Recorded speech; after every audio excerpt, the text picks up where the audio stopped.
जीवाश्म विज्ञान यानी पैलियोंटोलॉजी हमें समय के उस अथाह सागर में ले जाता है जहां जीवन की पहली लहर उठी थी।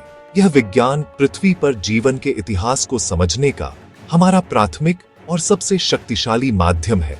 पत्थर की परतों में दबे ये अवशेष जिन्हें हम जीवाश्म कहते हैं, महज पुरानी हड्डियां नहीं बल्कि एक भूली हुई दुनिया के पत्र हैं। ये हमें क्रमिक विकास की कहानी सुनाते हैं, हमें बताते हैं कि कैसे साधारण जीव जटिल प्राणियों में विकसित हुए, कैसे प्राचीन जलवायु ने जीवन को आकार दिया और कैसे महान पारिस्थितिक तंत्रों का उदय और पतन हुआ। ये जीवाश्म हमें उन प्रजातियों से मिलवाते हैं जो हमारी कल्पना से भी परे हैं और हमें याद दिलाते हैं कि पृथ्वी पर जीवन का इतिहास कितना विशाल और अद्भुत है। अक्सर लोग जीवाश्म विज्ञान और पुरातत्व विज्ञान में भ्रमित हो जाते हैं। जहां पुरातत्व मानव इतिहास और उसकी बनाई चीजों का अध्ययन करता है, वहीं जीवाश्म विज्ञान जीवन के संपूर्ण इतिहास की पड़ताल करता है जो करोड़ों यहां तक कि अरबों साल पुराना है। यह डायनासोर, समुद्री सरीसृप और जीवन के सबसे शुरुआती रूपों तक फैला हुआ है। जीवाश्म विज्ञान हमें बताता है कि हम कहां से आए हैं और जीवन की यह यात्रा कितनी लंबी और जटिल रही है। यह हमें विकास के उन महत्वपूर्ण मोड़ों पर ले जाता है जिन्होंने हमारी दुनिया को हमेशा के लिए बदल दिया।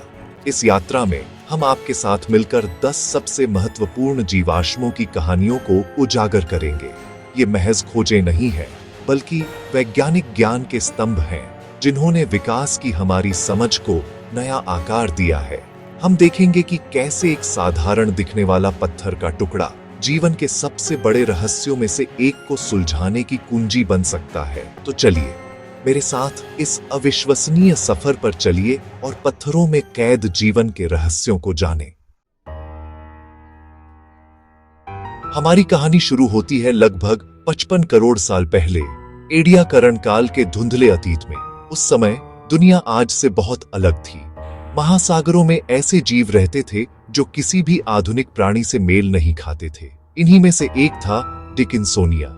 इसके जीवाश्म किसी हड्डी या खोल के नहीं बल्कि चट्टानों पर बने अंडाकार रजाई जैसे छापों के रूप में मिलते हैं।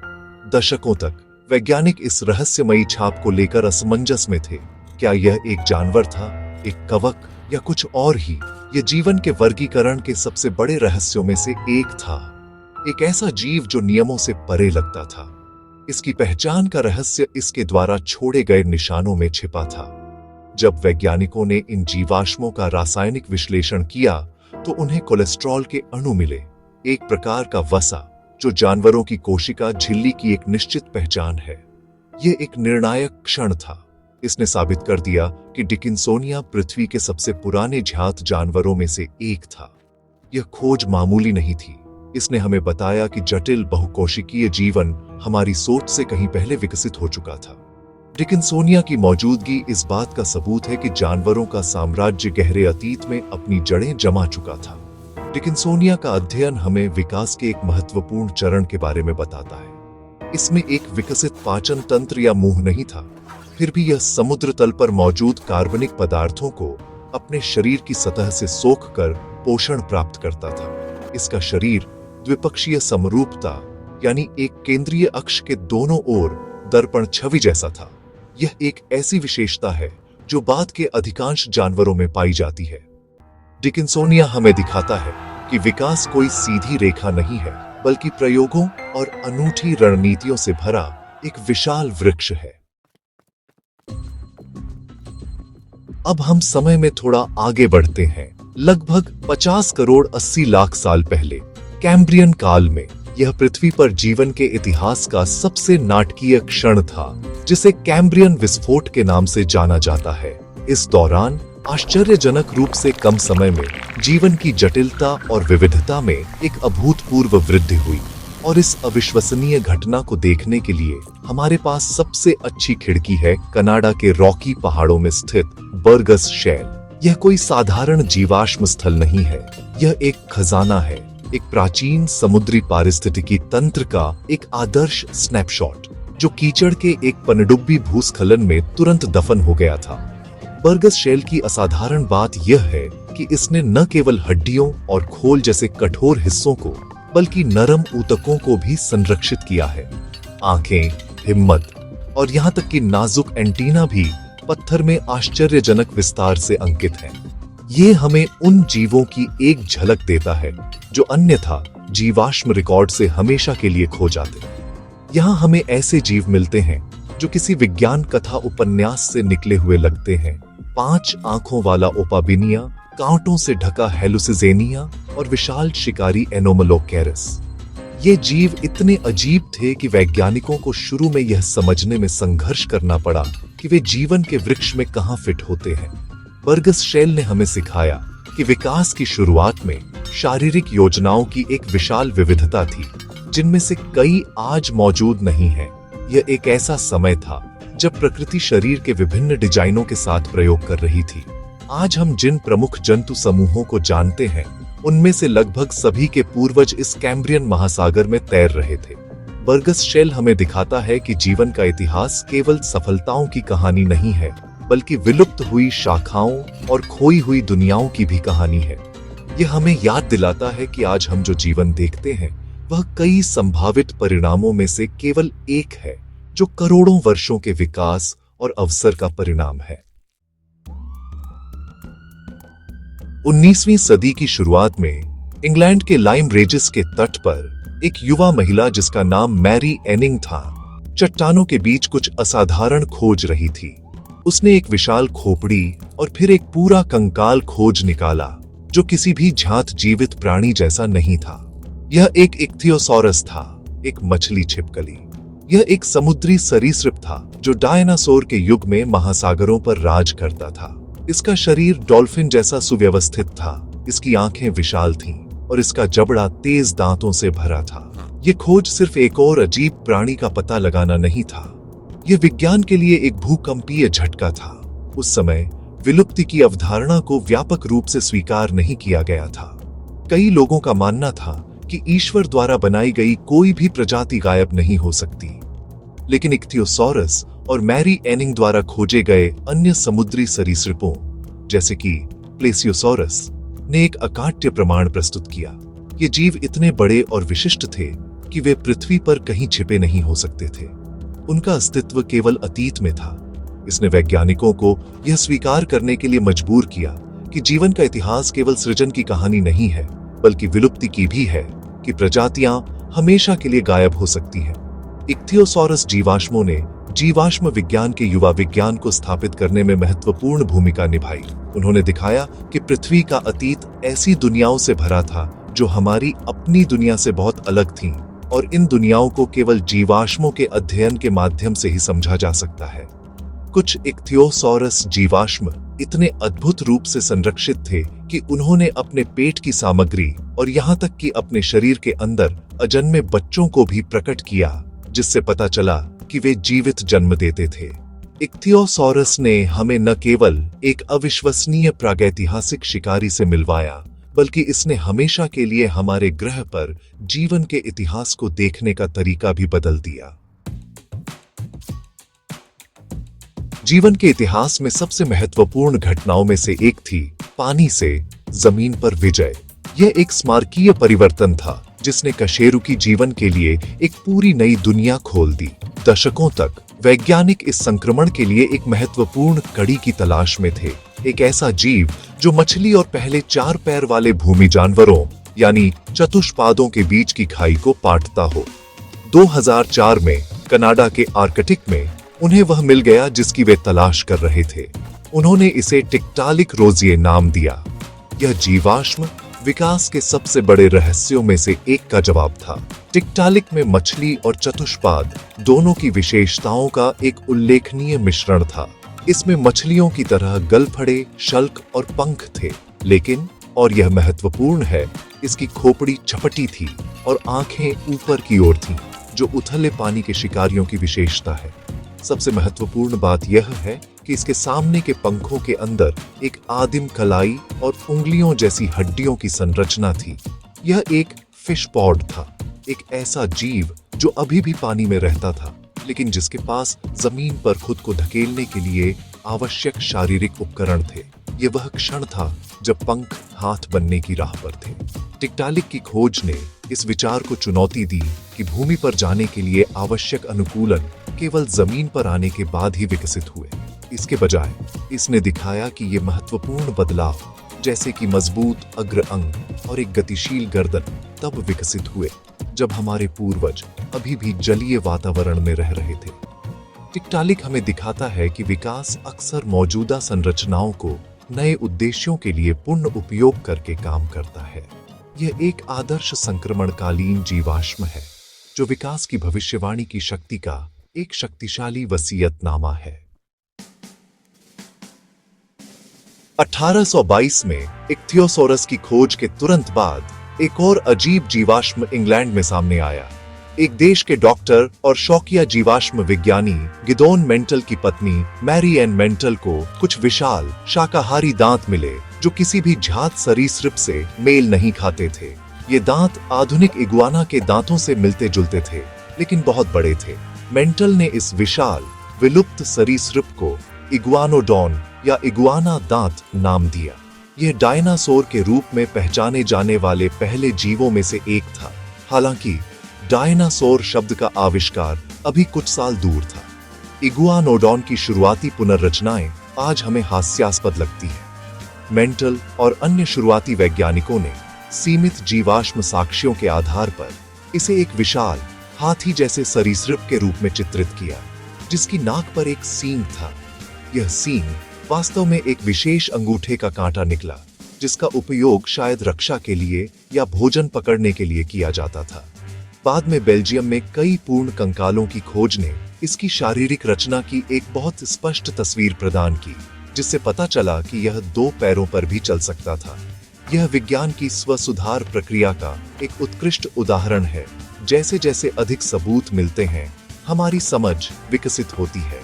इगुआनोडॉन, मेगालोसोरस और हाइलाओसोरस के साथ उन 3 जीवों में से एक था जिनका उपयोग 1842 में सर रिचर्ड ओवेन ने एक नया समूह बनाने के लिए किया था, डायनासोरिया, जिसका अर्थ है भयानक छिपकली। इस प्रकार इगुआनोडॉन केवल एक आकर्षक प्रागैतिहासिक जानवर नहीं है, यह एक सांस्कृतिक और वैज्ञानिक प्रतीक है। यह उस क्षण का प्रतिनिधित्व करता है जब मानवता ने पहली बार इन अविश्वसनीय भयानक छिपकलियों के अस्तित्व को पहचाना, जिन्होंने एक बार पृथ्वी पर शासन किया था। इगुआनोडॉन की खोज ने डायनासोरों के अध्ययन की नींव रखी, एक ऐसा क्षेत्र जो आज भी दुनिया भर के लोगों को मोहित और प्रेरित करता है। 1861 में चार्ल्स डार्विन के on the origin of species के प्रकाशन के ठीक 2 साल बाद जर्मनी में एक खदान से एक उल्लेखनीय जीवाश्म निकला। यह एक कौवे के आकार का प्राणी था, जिसके पंखों और पूंछ पर पंखों के स्पष्ट छाप थे, लेकिन इसमें सरीसृप जैसी विशेषताएं भी थीं। दांतों से भरा जबड़ा, पंजों वाली उंगलियां और एक लंबी हड्डीदार पूंछ। इसे आर्कियोप्टेरिक्स नाम दिया गया, जिसका अर्थ है प्राचीन पंख। यह एक आदर्श लापता कड़ी थी, ठीक वैसी ही जैसी डार्विन के विकासवाद के सिद्धांत ने भविष्यवाणी की थी। आर्कियोप्टेरिक्स की खोज विकास के सिद्धांत के लिए एक जबरदस्त पुष्टि थी। इसने दिखाया कि पक्षी एक अलग और अनूठी रचना नहीं थे, बल्कि सरीसृप पूर्वजों, विशेष रूप से डायनासोर से विकसित हुए थे। यह डायनासोर और पक्षियों के बीच एक आदर्श मध्यवर्ती था, जिसमें दोनों समूहों की विशेषताओं का एक मोज़ेक था। पंख, जो पहले केवल पक्षियों की विशेषता माने जाते थे, अब एक सरीसृप जैसे कंकाल पर पाए गए थे। इस खोज ने वैज्ञानिक समुदाय में हलचल मचा दी और विकास पर बहस को हवा दी। यह इस बात का ठोस सबूत था कि एक समूह दूसरे में बदल सकता है। दशकों तक आर्कियोप्टेरिक्स पक्षियों की उत्पत्ति पर हमारी खिड़की बना रहा। क्या यह उड़ सकता था या केवल ग्लाइड करता था? इसके पंख पहले किस लिए विकसित हुए? उड़ान के लिए, इंसुलेशन के लिए या प्रदर्शन के लिए? ये सवाल आज भी जीवाश्म विज्ञानियों को आकर्षित करते हैं। हालांकि अब हम जानते हैं कि कई डायनासोरों के पंख थे। आर्कियोप्टेरिक्स अपनी ऐतिहासिक और वैज्ञानिक महत्ता के कारण प्रतिष्ठित बना हुआ है। यह एक जीवाश्म है जिसने दुनिया को बदल दिया, विकास के सिद्धांत को एक अमूर्त विचार से एक देखने योग्य वास्तविकता में बदल दिया। यह हमें याद दिलाता है कि प्रकृति के महान परिवर्तन अचानक नहीं, बल्कि छोटे क्रमिक चरणों में होते हैं।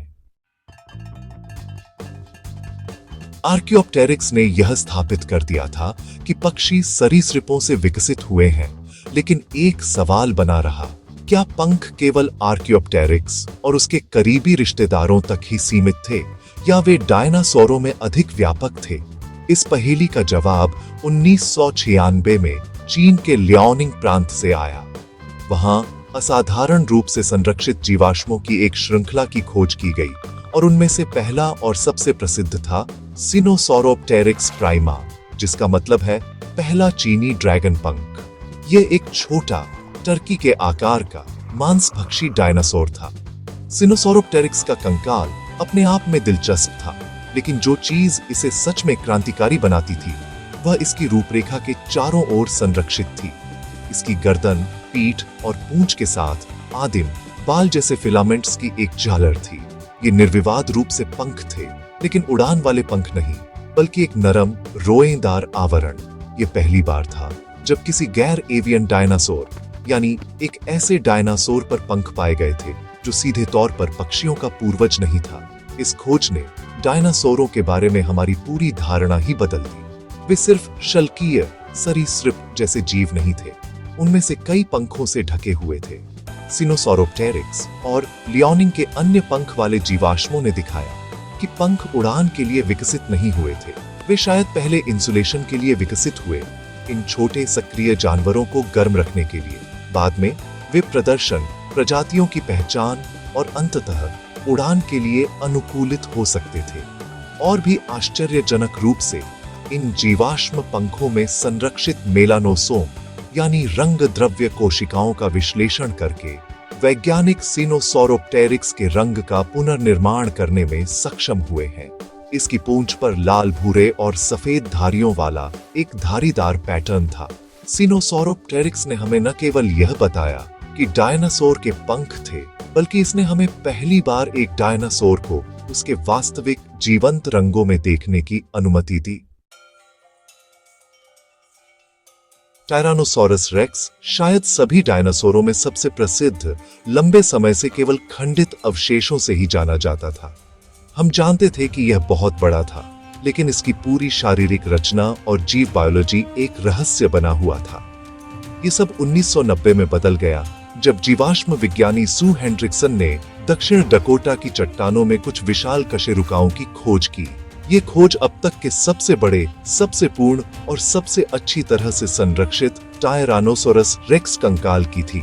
इसका नाम इसकी खोजकर्ता के सम्मान में सू रखा गया। सू एक वैज्ञानिक खजाना है, लगभग 90% पूर्ण। यह कंकाल हमें टी रेक्स की शारीरिक रचना में एक अभूतपूर्व अंतर्दृष्टि प्रदान करता है। हम इसकी विशाल खोपड़ी, केले के आकार के दांत और शक्तिशाली पैरों को आश्चर्यजनक विस्तार से देख सकते हैं। सू के कंकाल ने वैज्ञानिकों को टी रेक्स के जीव बायोलॉजी के बारे में बहुत कुछ सिखाया है। इसकी हड्डियों पर ठीक हुए फ्रैक्चर और संक्रमण के निशान हैं, जो एक कठिन जीवन का संकेत देते हैं। इसकी खोपड़ी में रहस्यमय छेद है, जो एक परजीवी संक्रमण या लड़ाई के घाव हो सकते हैं। इन छोटों का अध्ययन करके हम एक प्रागैतिहासिक शिकारी के जीवन की एक झलक पा सकते हैं। सू के अध्ययन ने कई बहसों को जन्म दिया है। उदाहरण के लिए, इसके छोटे 2 उंगलियों वाले हाथ किस लिए थे?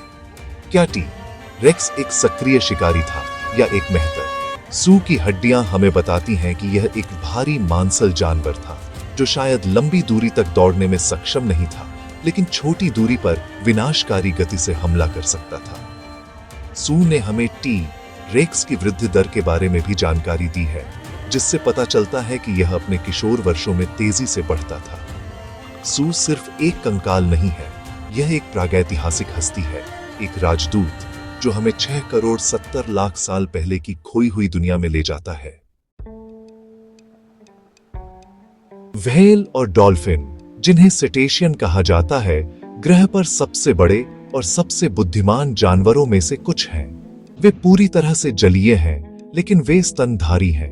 वे हवा में सांस लेते हैं, जीवित जन्म देते हैं और अपने बच्चों को दूध पिलाते हैं। इसने एक स्पष्ट विकासवादी प्रश्न खड़ा किया, उनके स्थलीय पूर्वज कौन थे?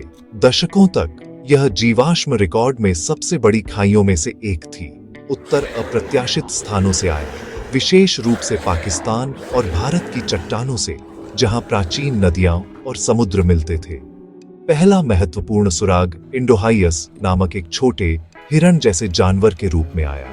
यह एक स्थलीय शाकाहारी था, लेकिन इसकी हड्डियों, विशेष रूप से इसकी मोटी कान की हड्डी यानी ऑडिटरी बुला में अद्वितीय विशेषताएं थीं, जो केवल सेटेशियन में पाई जाती हैं। यह एक आश्चर्यजनक कड़ी थी जो बताती है कि व्हेल के पूर्वज दरियाई घोड़े जैसे समपंजे वाले एंगुलेट्स के एक समूह से संबंधित थे। इंडोहाइयस शायद शिकारियों से बचने के लिए पानी में समय बिताता था, ठीक आज के माउस डियर की तरह। यह पानी में वापसी की लंबी यात्रा का पहला कदम था।